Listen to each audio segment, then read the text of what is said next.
There are offensive issues, disadvantages on the patent side. One is it could affect damages and remedies because a patent owner could ask for lost profits or get an injunction, but if they're not practicing the patent, there are no lost profits by them, and the likelihood of getting an injunction would be less.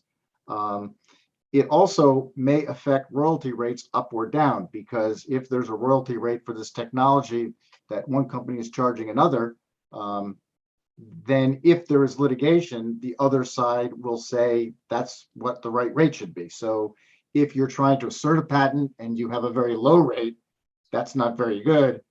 Conversely, if you have a very high rate between the owner and the operating company and someone else sues you for infringement, they will say that that high rate is the one that should apply there.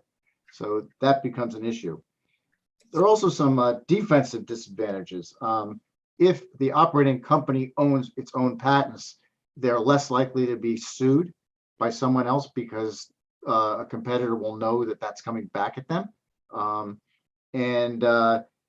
If the other patents get involved, surely the patent owner can join in the lawsuit, but do they really want to?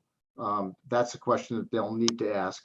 And the second question is that if you have an exclusive licensee and there is a patent in the lawsuit, at least in the US, the owner will be dragged into that lawsuit whether it likes it or not, which is another issue. There's some other IP issues that also come up. Going back to the royalty, there's a transfer pricing issue, and that is to say, when, as I understand it, when a company in one country decides to license another country, the royalty is that they ask for is supposed to bear some relation to what's required for tax reasons as a reasonable royalty. And there's a range of that. It's not an exact number. It could be a little on the higher side or the lower side. Bear in mind that whatever you choose for that reason is something that may come back if you ever get involved in a licensing situation in litigation.